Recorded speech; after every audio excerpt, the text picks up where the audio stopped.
Hello and welcome my dear students. Admission बघतोय आपण. मी आजपासून प्रॉब्लेम सॉल्व्ह करायला सुरुवात करणार आहे. त्याच्या आधीची सगळी लेक्चर्स पुन्हा एकदा बघायचे. ट्रीटमेंट ऑफ गुडविल पर्टिक्युलरली जास्त लक्षात ठेवायचंय, कारण प्रत्येक ठिकाणी तुम्हाला गुडविलची एंट्री येणारच आहे. आता मी तुम्हाला ऍडजस्टमेंट्स ऑफ कॅपिटल आणि इतर अक्युमुलेटेड प्रॉफिट लॉसच्या ऍडजस्टमेंट्स आता ज्या सांगितलेल्या नाहीये त्या मी प्रत्येक प्रॉब्लेम सॉल्व्ह करताना जशा जशा येतील तशा तुम्हाला शिकवणार आहे. आता मी प्रॉब्लेम जो घेते त्याच्या आधी तुम्हाला 1-2 पेजेस मोकळी सोडायची आहेत, कारण मी ज्या आता नंतर ज्या ऍडजस्टमेंट्स घेईन त्या तुम्हाला लिहायच्या आहेत आधी. म्हणजे त्याच्या एंट्रीज आणि ते ऍडजस्टमेंट काय आहे त्याचं डिस्क्रिप्शन जे काय मी लिहून देईन ते तुम्हाला आधी त्या मधल्या 2 पेजेस वरती लिहून घ्यायचे. सो आतापर्यंत मी जे काही शिकवलंय त्याच्या पुढे 2 पानं मोकळी सोडा आणि मग हे आखायला घ्यायचंय. मी प्रॉब्लेम घेते 135 पेज नंबर वरती. तुमचा फर्स्ट प्रॉब्लेम जो आहे तो मी आता सॉल्व्ह करून घेते. कुठलाही प्रॉब्लेम आला तरी याच मेथडनी तो सॉल्व्ह करायचा आहे. तो कसा करायचा ते मी सांगते. मागच्या लेक्चरमध्ये पण मी सांगितलं होतं पेज पूर्ण ओपन करायचं आणि तुमचं लेफ्ट साइड आणि राईट साइडचं पेज घ्यायचंय. राईट साइडच्या पेजवरती 3/4 पेज तुम्हाला बॅलन्स शीट टाकायचे. उरलेल्या पोर्शन मध्ये तुम्हाला पार्टनर्स कॅपिटल मिनिमम 3 पार्टनर्स असतात. 3 पार्टनर्स का? कारण 2 ओल्ड पार्टनर्स आणि 1 न्यूली ऍडमिटेड म्हणून 3 पार्टनर्स. काही काही प्रॉब्लेम मध्ये पुढच्या 4 पार्टनर पण आहेत. सो आधी प्रॉब्लेम बघायचा किती पार्टनर आहेत त्याच्याप्रमाणे डेबिट क्रेडिटला तेवढे कॉलम्स करायचे. राईट साइडच्या पेजवरती बॅलन्स शीट आणि कॅपिटल अकाउंट असेल तर लेफ्ट साइडच्या पेजवरती हाफ पेज, ऍक्च्युली मी जरा कमी आखलंय, हाफ पेज तुम्हाला रिव्हॅल्युएशन अकाउंट घ्यायचंय. उरलेल्या हाफ पेज मध्ये तुम्हाला वर्किंग नोट्स करायच्या आहेत. सो हे आधी आखून घ्या. प्रॉब्लेम कोणत्याही प्रकारचा असला तरी हीच मेथड वापरायची. ठीक आहे. प्रॉब्लेम सॉल्व्ह करायला घेऊयात. Page number 135, problem number 1. The balance sheet of Sujata and Purnima who shared profits equally was as follows. Equally ला अंडरलाइन करा म्हणजे आपला ओल्ड प्रॉफिट शेअरिंग रेशो 1:1 आहे. Balance sheet as on 31 March 2018. Capital Sujata आणि पौर्णिमाचे दिलेले, क्रेडिटर्स दिलेले, bills payables या लायबिलिटीज आहेत. Assets land and building, plant and machinery, furniture, debtors, stock आणि कॅश. ठीक आहे. ऍडजस्टमेंट्स वाचूयात. On 1 April 2018 Aparna joins the firm as a third partner for 1/5 share of future profits on the following terms and conditions. 1/5 share ला underline करायचा आहे. त्यांचा share दिलेला आहे. आता हा शेअर आपल्याला कशासाठी लागतो? सॅक्रिफाईस रेशो कॅल्क्युलेट करायला आपल्याला शेअर लागतो. ठीक आहे. Goodwill is valued at 2 lakhs. Aparna is to bring her share of goodwill in cash.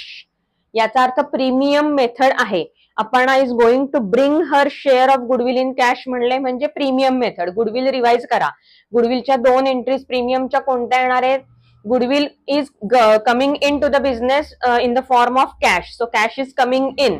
Cash account debit to goodwill account आणि goodwill account debit to old partners in sacrifice ratio. या पहिल्या 2 entries आपल्या आहेत. So त्या 2 entries आपल्याला इथे करायला लागणार आहेत.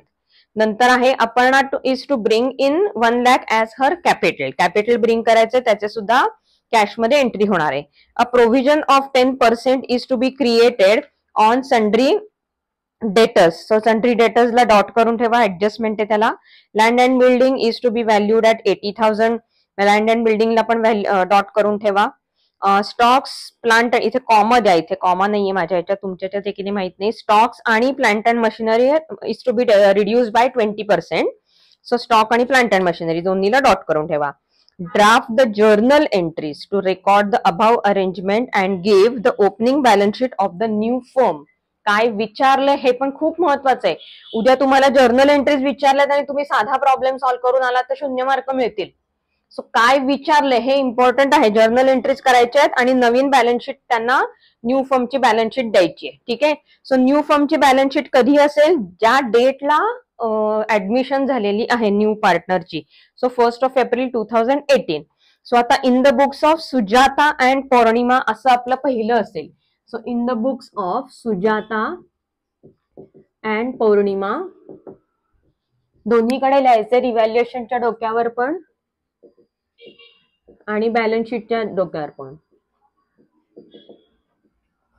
पौर्णिमाचं स्पेलिंग काय केलंय रे? PO आहे, सॉरी. ओके. आता आपण जसं बॅलन्स शीट जसं फायनलायझेशन आपण बघितलं की नाही त्याच धर्तीवर करायचं आहे. ज्याला डॉट केलेले ते इनर कॉलम मध्ये लिहायचे आहेत. त्याच्या ऍडजस्टमेंट्स करून त्याची जे काय ऍडजस्टमेंट असेल ती रिव्हॅल्युएशन मध्ये ऍडजस्ट करायचे. लायबिलिटी पासून सुरुवात करूया. पोस्टिंग आधी बॅलन्स शीटचं जसंच्या तसं करायचंय आणि मग ऍडजस्टमेंट्सला हात घालायचाय. आता एक गोष्ट तुमच्या लक्षात आली आहे का, न्यू प्रॉफिट शेअरिंग रेशो दिलाय का इथे? दिलेला नाहीये. That means it is assumed that the new profit sharing ratio is equal. आपली वर्किंग नोट नंबर 1 ही आहे. हे स्टेटमेंट लिहायचं, हे खूप इम्पॉर्टंट आहे. जर तुमच्या the problem is silent about the new profit sharing ratio even the old profit sharing ratio, then it is assumed to be equal. हे खालती लिहायचंय. The new profit sharing ratio is assumed to be equal. ही एक note खाली लिहून ठेवायची. आता posting करायला घेऊयात. कॅपिटल अकाउंटचं पोस्टिंग आपण कॅपिटल अकाउंट मध्ये करणार आहोत. इथे नावं लिहून टाका. सुजाता, पौर्णिमा आणि who is admitted? Aparna. So third partner तुमचा अपर्णा आहे. सुजाता, पौर्णिमा आणि Aparna.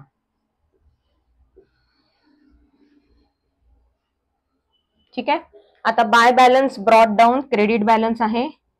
Bye balance brought down, amount किती आहेत? 1 लाख आणि 1,40,000. अपर्णाच्या ह्याच्यात डॅश असणार आहे. आता तुम्ही मला म्हणाल की जर्नल एंट्रीज विचारले तर मग आपण जर्नल का नाही आखले? तर तुमचं हे दोन्ही पेजेस झाल्यानंतर नेक्स्ट पेज तुम्ही जर्नल आखणार आहात. मी इथेच तुम्हाला एंट्री दाखवणार आहे.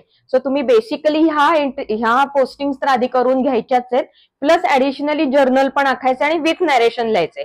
मी इथे तुम्हाला एंट्रीज दाखवेन. ठीक आहे. इथे मावणार नाहीये, तुम्ही इथे आखू नका. एवढ्याशा जागेतनं नाही करायचंय. भरपूर एंट्रीज आहेत, नवीन पेजवरच आखायचंय. पौर्णिमा आणि सुजाताचा बॅलन्स इथे लिहिला. अपर्णाच्या ह्याच्यात डॅश. क्रेडिटर्स 34,000. आता इथे कॅपिटल्स आपल्याला नावं माहितीये. सुजाता, पौर्णिमा आणि अपर्णा. आता 3 पार्टनर्स असणार आहेत. Balance sheet as on 1 April 2018. Naveen partner ज्या दिवशी ऍडमिट होणार आहे ती डेट घालायची आहे बॅलन्स शीटला. क्रेडिटर्सला ऍडजस्टमेंट नाहीये. So outer column figure 34,000. Bills payables 26,000. याला ऍडजस्टमेंट असती तर आपण इनर कॉलम मध्ये लिहिलं असतं, पण नाहीये. 26,000. त्यानंतर assets, land and building adjustment आहे. इनर कॉलम मध्ये लिहिणार आहोत आपण. इनर कॉलम मध्ये 60,000. त्याच्यानंतर plant and machinery inner column 70,000.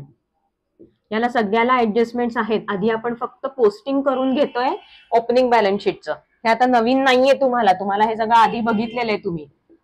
फर्निचरला adjustment नाहीये. Outer column figure 24,000. त्याच्यानंतर sundry debtors inner column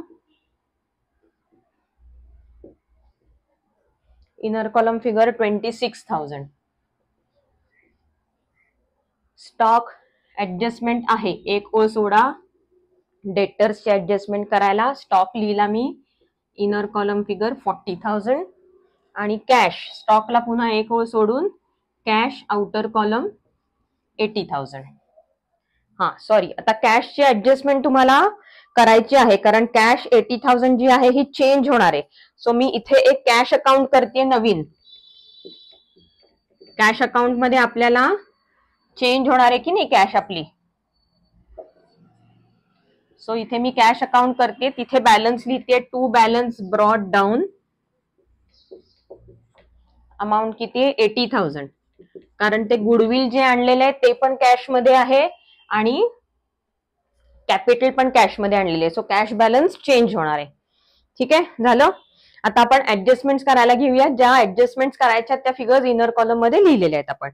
On 1 April, Aparna joins the firm as a third partner for 1/5 share of future profits. Goodwill is valued at 2 lakhs rupees. Aparna is to bring her share of goodwill. Working note. इथे मी कॅशला थोडीशी जागा सोडून working note number 2. आता हे थोडंसं वरखाली झालंय, तुम्ही खाली लिहा. ही वर्किंग नोट 1च्या जागी खाली लिहा.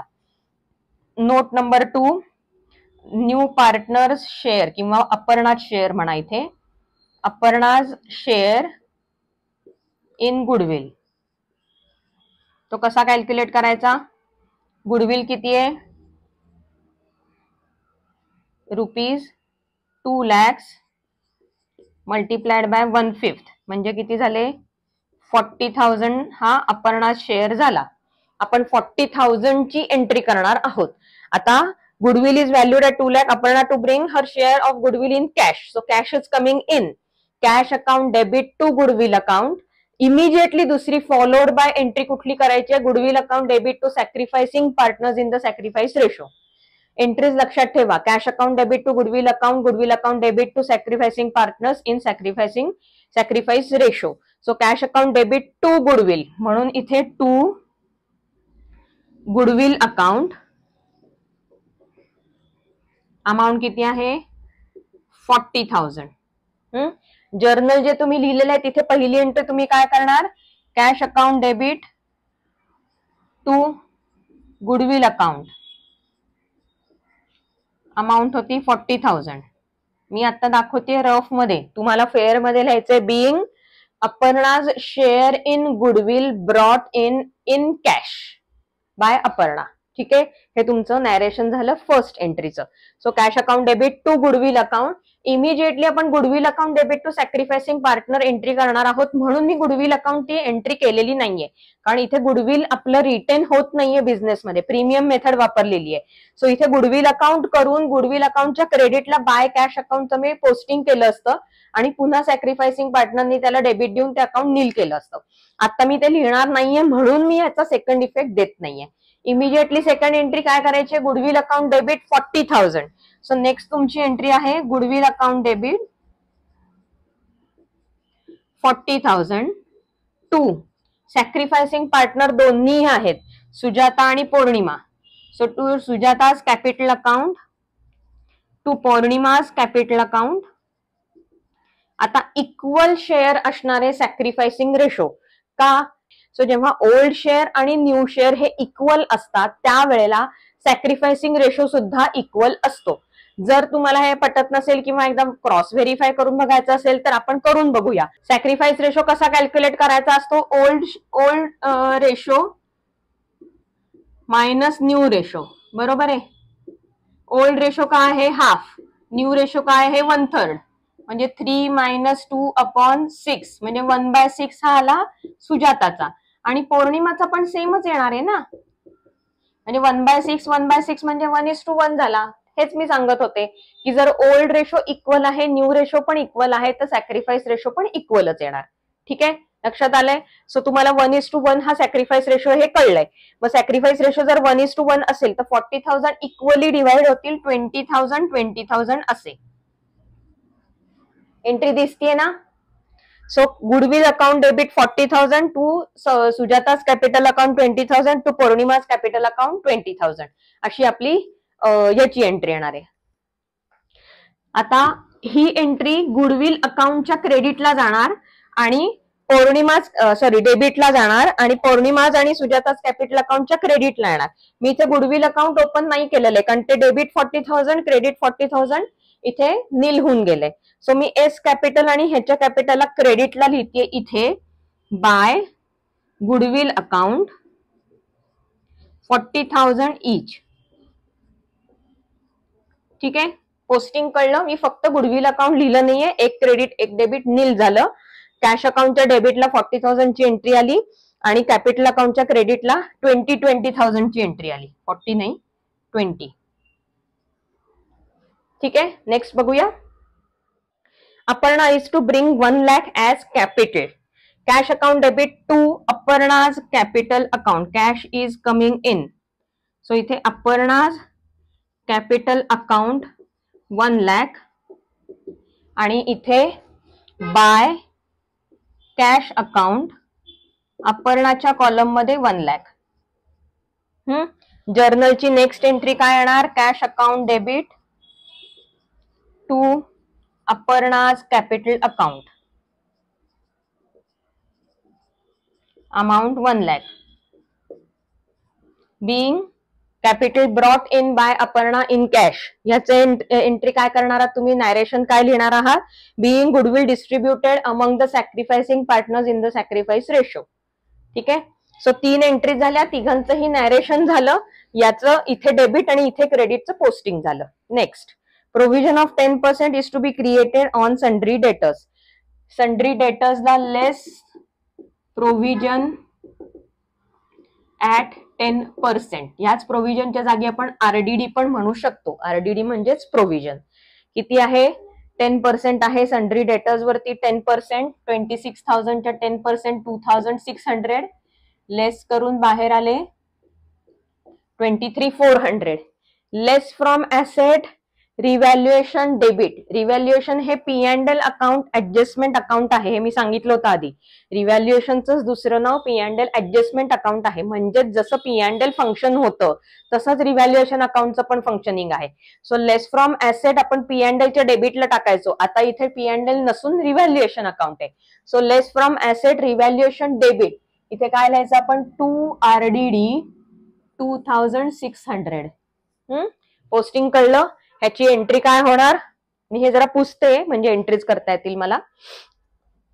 वर्किंग नोट्स तुमच्याकडे राहू देत, मला इथे जागा नाहीये म्हणून मी फक्त एक एक एंट्री दाखवते तुम्हाला.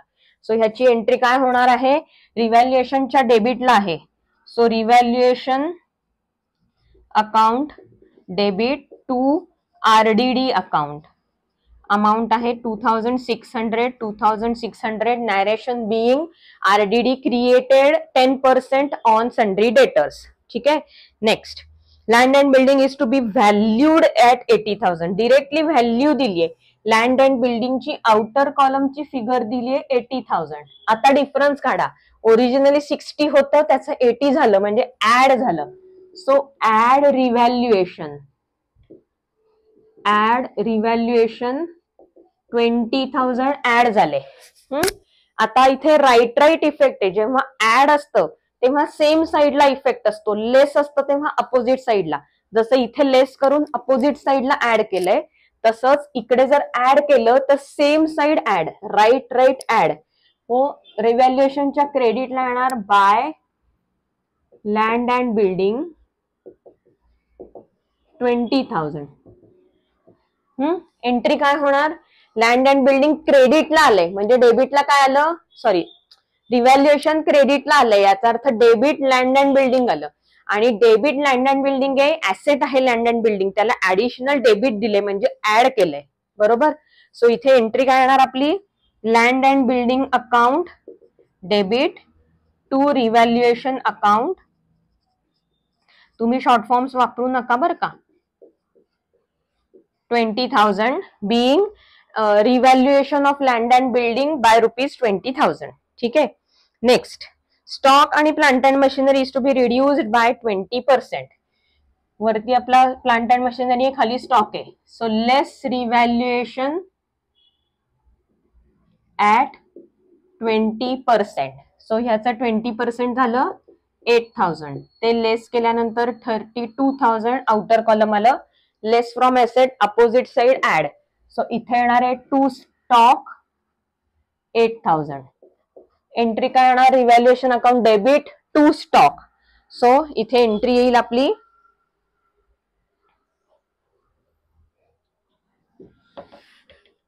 Revaluation account debit to stock account amount 8,000 being value of stock reduced by 20%. Plant and machinery मध्ये पण सेम करायचंय. So less revaluation at 20%. So इथे ही झाली अमाउंट 14,000. लेस करून आउटर कॉलम मध्ये फिगर आली 56,000. Less from asset revaluation debit. So to plant and machinery. इथे मी इनर कॉलम केला नाहीये बरं का, लक्षात आलंय ना तुमच्या? गरज नाहीये त्याची. 14,000. Same entry revaluation account debit to plant and machinery 14,000 being value of plant and machinery reduced by 20%. हे नॅरेशन येणार आहे. ठीक आहे. सगळ्या एंट्रीज झाल्यात. सगळ्या फिगर्स आउटर कॉलम मध्ये आल्या आहेत का चेक करा. आलेल्या आहेत. सो ऍडजस्टमेंट्स आपल्या सगळ्या करून झालेल्या आहेत. आता आपल्याला बॅलन्सिंग करायचं. बॅलन्सिंग करताना सगळ्यात पहिल्यांदा काय करायचं? रिव्हॅल्युएशन अकाउंट सोडून आपल्याकडे कोणती अकाउंट्स ओपन केलेली आहेत त्यांचं आधी बॅलन्सिंग करायचं. मग रिव्हॅल्युएशनचा बॅलन्स कॅपिटलला टाकायचा. कॅपिटलचा बॅलन्स बॅलन्स शीटला ट्रान्सफर करायचा आणि मग बॅलन्स शीट मॅच करायची. सिक्वेन्स कळला का मी काय सांगते? रिव्हॅल्युएशन अकाउंट सोडून कोणती कोणती अकाउंट्स क्रिएट केली आहेत? कॅश अकाउंट आहे आता आपल्याकडे, ते आधी बॅलन्स करायचं, त्याचा बॅलन्स कॅश अकाउंटच्या पुढे लिहून टाकायचा. ते झालं की रिव्हॅल्युएशन अकाउंट बॅलन्स करायला घ्यायचं. रिव्हॅल्युएशनचा balance old partner old ratio तो ट्रान्सफर करायचा कॅपिटलला. कॅपिटल अकाउंट बॅलन्स करायचं, तो ट्रान्सफर करायचा बॅलन्स इकडे कॅपिटलच्या समोर आणि मग बॅलन्स शीट टॅली करायची. ठीक आहे. सो इथे समोर कॅश अकाउंटचा डेबिट बॅलन्स दिसतोय. कॅश अकाउंट मी आधी बॅलन्स करून घेतले. 2,20,000 बॅलन्स आलाय. By balance carried down star mark 2,20,000. इथे मी लिहून टाकले कॅश बॅलन्स 2,20,000. आता आपल्याला रिव्हॅल्युएशन अकाउंट बॅलन्स करता इथे डोळ्यानं दिसतंय आपल्याला डेबिट साइड हेवियर आहे. जर कुठल्याही P&L अकाउंटची किंवा रिव्हॅल्युएशनच्या डेबिट साइड हेवियर आहे याचा अर्थ एक्सपेन्सेस साइड हेवियर आहे, लॉसेसची साइड हेवियर आहे. याचा अर्थ रिव्हॅल्युएशन अकाउंटला या पर्टिक्युलर केसमध्ये लॉस आलाय. After revaluation there is a loss to the firm. तो किती आहे? टोटल घेतली मी 24,600. क्रेडिटला 20,000 आहे, याचा अर्थ 4,600 हा आपला लॉस आहे. त्याला काय लिहायचं? Bye partners capital account 4,600 bracket तिथे लिहायचं रिव्हॅल्युएशन लॉस. ठीक आहे. आता हा 4,600 ओल्ड पार्टनर ओल्ड रेशो मध्ये डिस्ट्रीब्यूट करायचा आहे. इथे लगेच खालती लिहायचंय सुजाता पौर्णिमा. सो 4,600 इक्वली डिवाइड होणार आहे 2,300 2,300. आता हे क्रेडिट आहे म्हणजे पार्टनर कॅपिटलच्या डेबिटला जाणार. इथे काय लिहायचं? टू रिव्हॅल्युएशन अकाउंट ब्रॅकेटमध्ये लिहायचं आहे लॉस.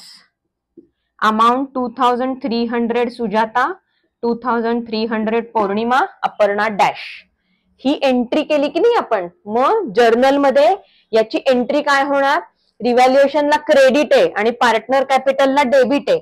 सो इथे एंट्री काय येणार आहे तुमची? पार्टनर्स कॅपिटल म्हणजे ओल्ड पार्टनर्स कॅपिटल म्हणजे Sujata capital account debit, Pournima's capital account debit,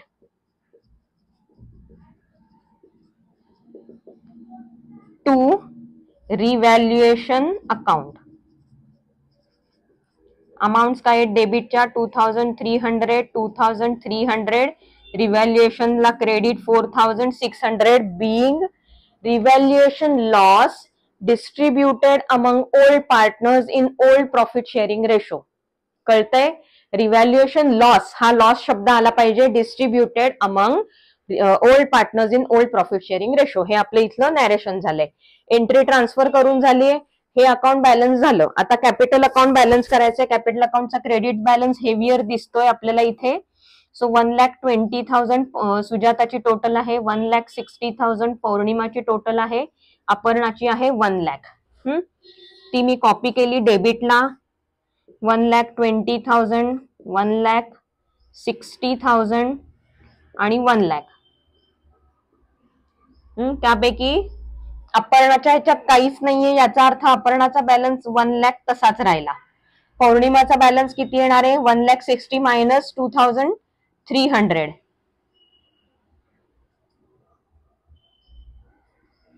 so 1,57,700 पौर्णिमाचा आला आणि सुजाताचा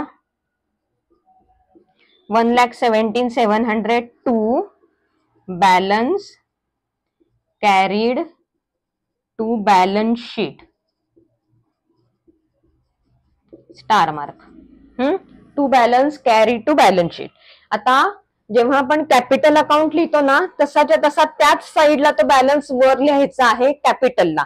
आता इथे कॅपिटलच्या जागी करंट अकाउंट असेल तर कधी कधी बॅलन्स क्रेडिटला सुद्धा येतो. ते मी त्या वेळेला सांगेन की त्याचा इफेक्ट कसा द्यायचा. आता हे लक्षात ठेवा, बॅलन्सिंग फिगर जर डेबिटला आली तर त्याच साईडला वर म्हणजे लायबिलिटी साईडला तो लिहायचा आहे. सो 1,17,700 1,57,700 आणि 1,00,000 याची टोटल आउटर कॉलम मध्ये घेते मी.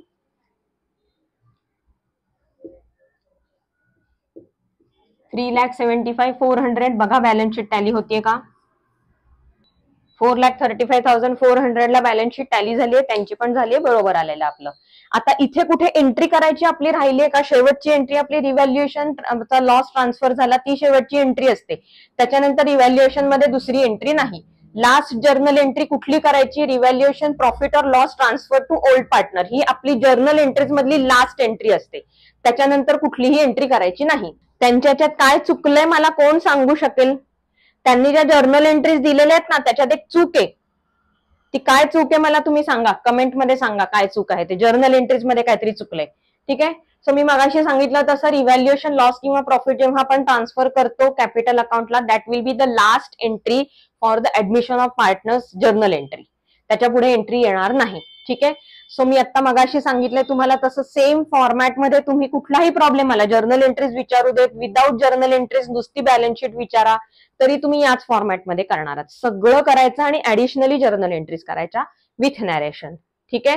ह्या सगळ्या एंट्रीज तुम्हाला 1 एप्रिलला करायच्या आहेत. ते पण लक्षात घ्या, कारण 1 एप्रिल ही आपली ऍडमिशनची डेट आहे. सो जर्नल एंट्रीज सगळ्या 1 एप्रिलला होणार आहेत.